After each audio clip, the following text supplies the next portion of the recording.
Once again, adventurers, let's play ChäoS Head. And in the last episode, despite Rimi's fervent pleas, Takumi pressed forward and finally reached the street where he remembered his parents' house was, but much to his shock, the house that he had known since childhood was not there. In its place was an unfamiliar house, but it wasn't as though the latter had replaced the former. In reality, Takumi's parents had never lived in that street, even though he remembered the street quite well.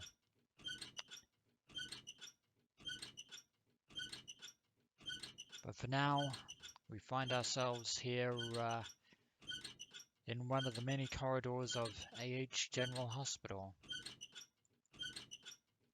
The dinnertime bustle had quieted such a short while ago, and an almost eerie silence came floating down, broken by only one particular sound.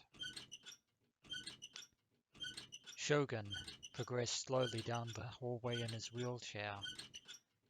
The sound of its creaking wheels echoed through the corridor.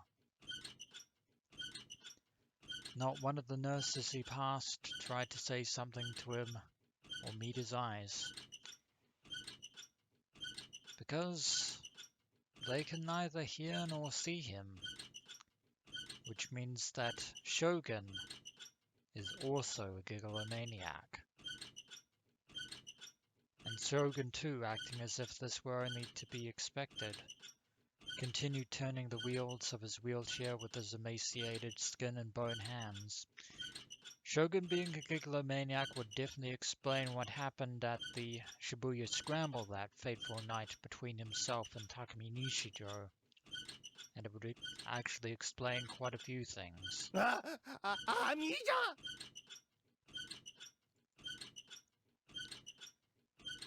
As he passed in front of a certain hospital room, a male patient named Yamai raised his voice.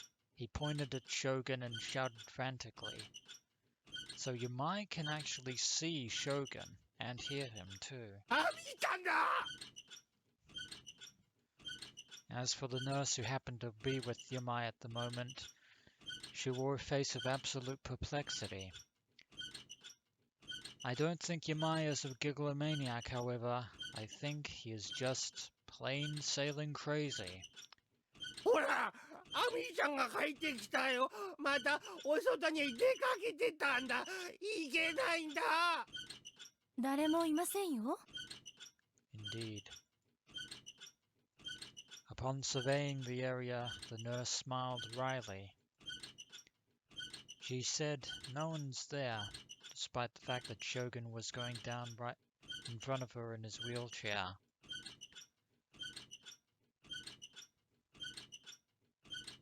また山井さんは私のことからかってるんでしょう。でも今日は騙されませんからね。Yamai-san might be crazy, but he isn't wrong. アミちゃん、ラミちゃん、タミちゃん。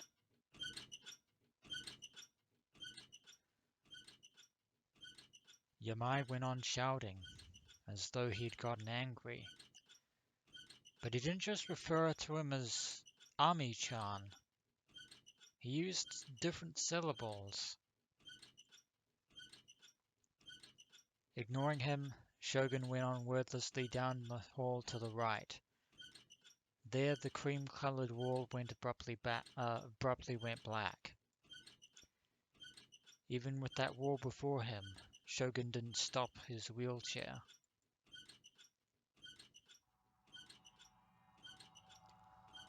The instant before it seemed as though he were about to have a violent collision with the black wall, it unexpectedly vanished. That wall is also a delusion. It literally vanished into thin air.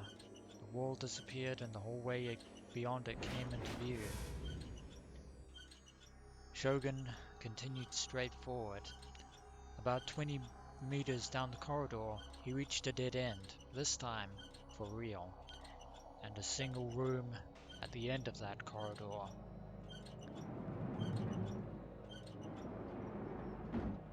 There was a single door. Shogun opened the door and went inside. It was an illusionary hospital room. No one knew. A room no one knew, which had been whispered of in ghost stories for several years now. The name written on the nameplate for the hospitalized patient was Takumi Nishijo. But why would Shogun be hiding out in Takumi's old patient room? A patient room that nobody seems to be going through. And we've reached Chapter 9, Gigalomaniac. Believe it or not, we've reached the penultimate chapter of ChäoS, ladies and gentlemen. The sky beyond the train windows was deepening to indigo. The trains on the Yamanote line were beginning to bustle with salarymen going home from work and students returning to school. Yua Kusunoki and Ban Yazuji. Wasn't it Yazuji Ban? Or maybe it is Ban Yazuji. Stood shoulder to shoulder, each holding onto a hanging ceiling strap as the train shook them. Perhaps because they made for an odd combination and drew people's attention, Yua had sensed incessant gazes coming from their surroundings for a while now, and not God's gaze.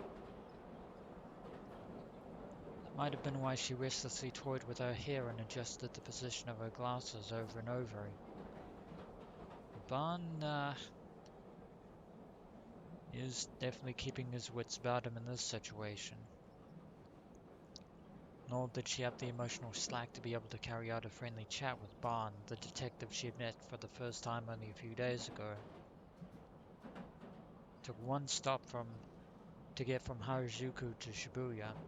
She couldn't help experiencing those brief 3 minutes as feeling far longer than they were in actuality. That's time dilation for you, ladies and gentlemen.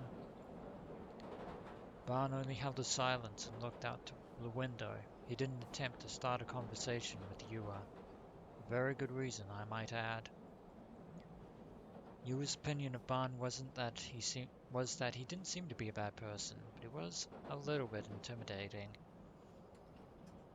She had met several detectives in relation to her sister's death, but they hadn't left a very good impression on her, since they were probably less disheveled than Ban is.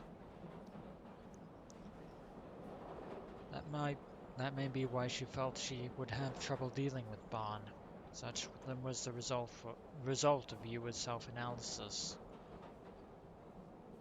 だから地下15階の番人倒せば隠しダンジョン行けるだろ常識的に考えて Someone talking about some sort of RPG game. 番人どこにいるかわからんなり Since the time they got on the train at Harajuku Station, 2 men standing near the door had been talking in excessively loud voices. The voices, which came out without any regard for how it might have bothered people around them, entered Yua's ears whether or not she wanted to hear them. マップの左端の方だよ一目でわかるだろ番人 And of course, the train is packed end to end with passengers. Such is life in Tokyo. っていうか番人と警官の区別つかないぞなもしいやいやどう見ても番人だろどこが警官なんだよ番人は銃持ってねえよ The two of them wore rather plain clothes with bandanas on their foreheads, fingerless gloves on their hands, and full stuffed knapsacks on their backs. They belonged to the race commonly known as otaku. There were times when Yura read manga or watched anime because she liked it, and how they looked didn't induce any real revulsion in her. It was just that she had never been to Akihabara. It was her first time seeing people garbed like stereotypical otaku. as opposed to Takumi Nishijo. Realizing how rude she was being, taking curious little glances at them, she hastily lowered their eyes. Probably for the best, Yura. In the seat in front of her was a high school brunette wearing a disheveled navy blue blazer. She was texting someone on her cell phone with fingers adorned by goldy artificial nails. Each time she moved her fingers, her phone strap, patented after a handgun, quavered a little. Actually making solos? The contents of her message naturally entered Yua's eyes. Why? Well, because the high school girl held it peculiarly flat as she typed, almost as if she were forcing Yua to see it, which is rather disturbing.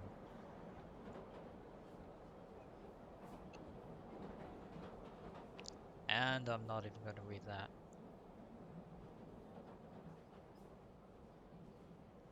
While Yua was also a high school girl, she couldn't read a word of the text. Looked like some so-called Kogel slang, but she couldn't perceive it as being anything but some kind of secret code.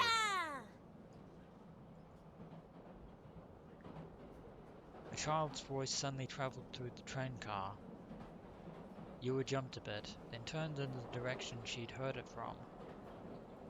A little boy about 5 years old was standing close by Barn.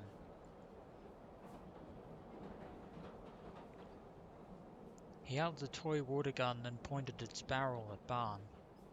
He was actually pulling the trigger, but no water came out. That's a good thing, because that would actually be terrible if the gun was actually full.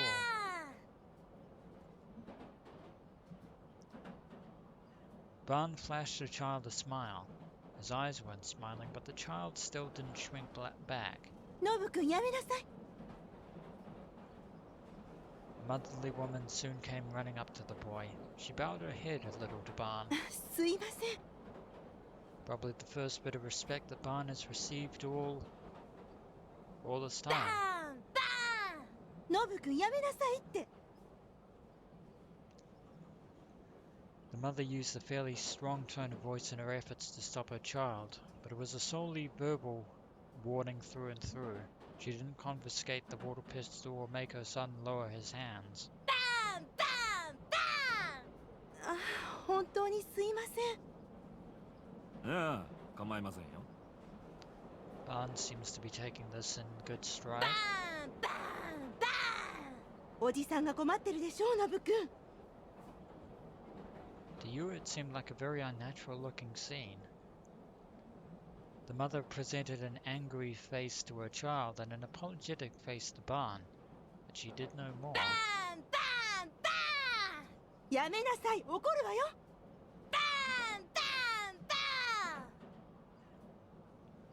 Undaunted, the little boy went on repeating the same word over and over like a broken toy. Even then, in spite of what she had said to him, the mother made absolutely no attempt to stop him. 本当にすいません。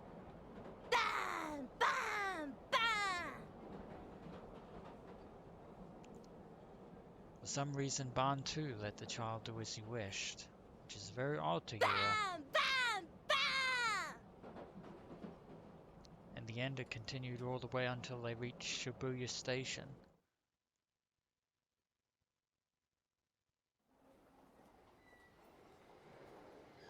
A very odd train ride. The train arrived at Shibuya Station and the doors opened. The water pistol parent and child weren't getting off. Good news for Yua.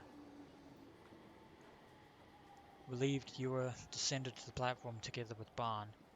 When she looked to ascertain Barn's expression, he was smiling ruefully. お急ぎ中のお客様にお知らせいたします。 There was an announcement there. 地下鉄番号門線。失礼しました。半蔵門線は人身事故の影響でただいま振り替え運転を行っております。 Fatal accident. お客様には大変ご迷惑をおかけして申し訳ございません。最近よく感じるんだが。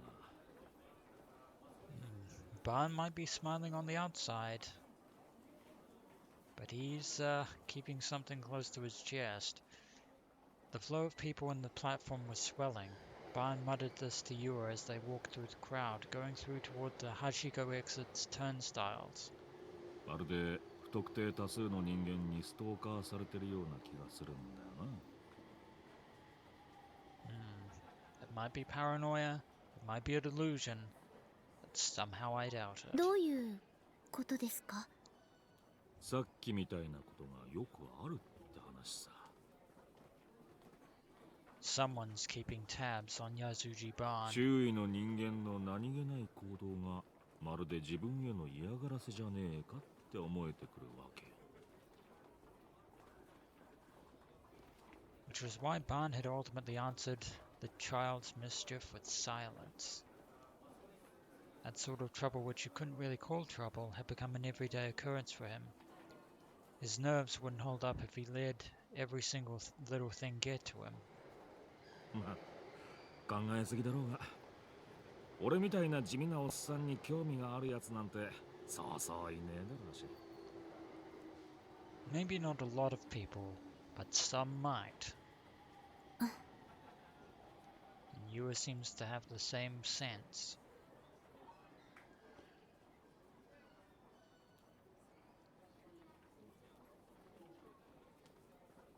In any case, something's going on.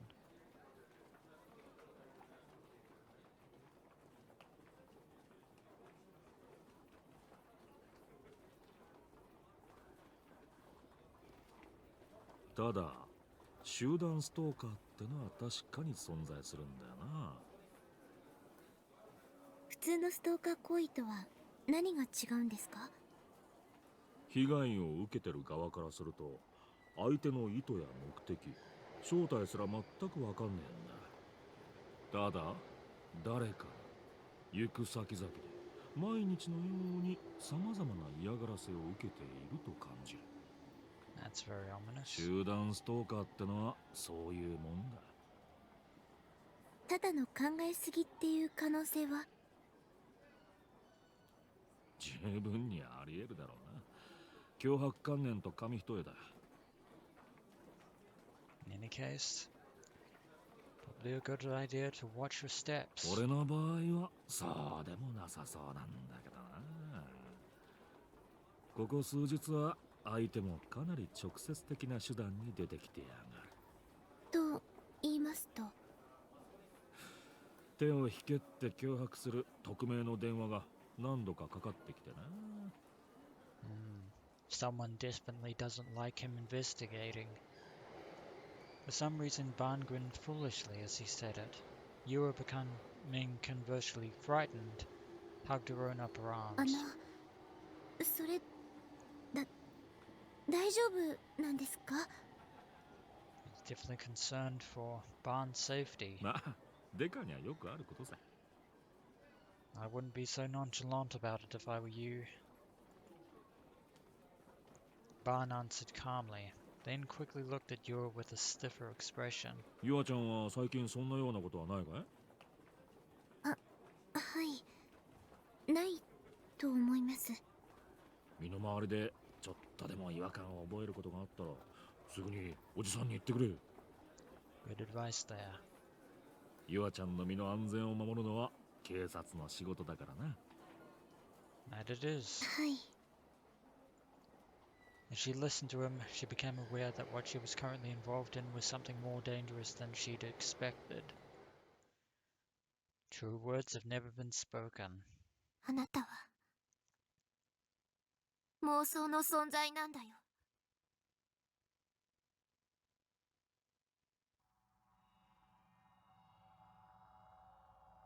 Remy murmured enigmatic words. Ignoring what she said, I kept running my eyes across the nearby row of houses. What did she mean? A delusionary existence. This place in my memory, this place I had no recollection of seeing. The house that should have been here wasn't. The house that shouldn't have been here was. Illuminated by the sunset, the gap between my memories and the actual scenery steadily began to stand out more and more prominently.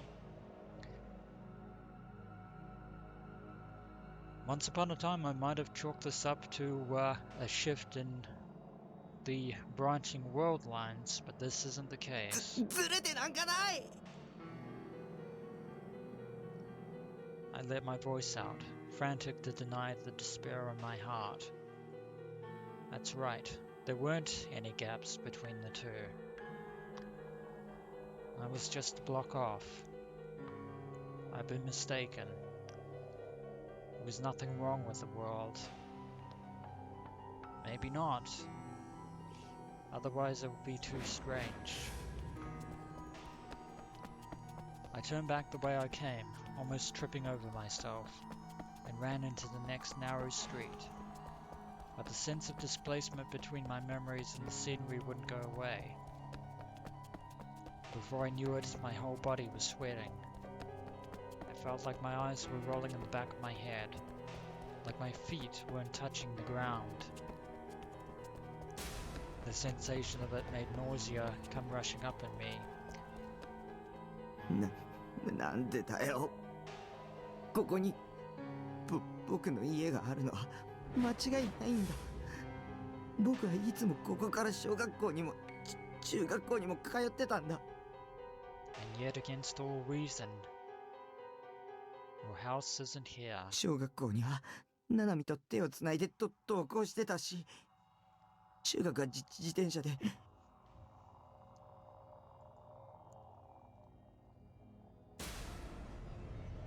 どこの Apologies for the slight interruption there.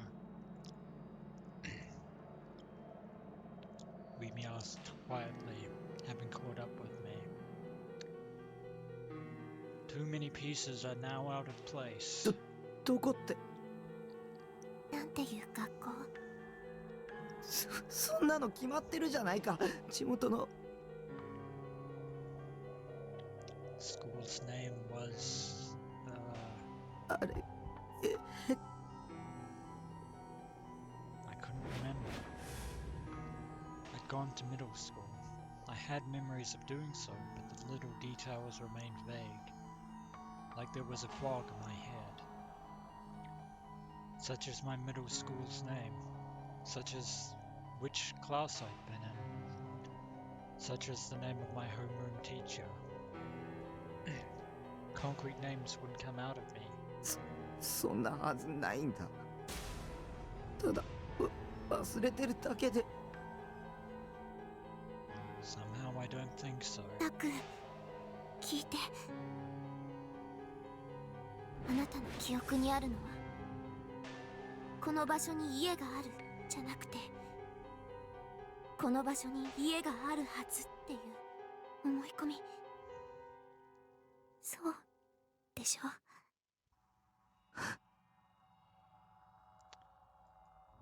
It felt like I'd go crazy. だって僕はここに来るまでの道は覚えてるんだぞ。おかしいじゃないか。それは作られた記憶だから。Don't make that kind of face. Again, too little too late. Eyes lowered, her expression so sorrowful. Weemy flung out words meant to mislead me. Again her words were cryptic, incomprehensible. I abandoned all thoughts of them. But this time, Weemy Sakihata is lying no longer. タクは中学には通ってないの。分かったぞ。これドッキリでしょ。そうなんでしょ。 No, this is neither that situation at O Front, nor is this the Truman Show. きっとあれだ。そう、リミとナナミが実は知り合いとかで僕を二人して騙そうとしてるんだ。なんだ。そうかそうか。ビビった。Though I tried to somehow laugh it off, Weemy didn't let out the tiniest giggle. ごめん。私、これからあなたを傷つけることを言わなくちゃ。くあなたはね、本来いちゃいけない存在なんだよ。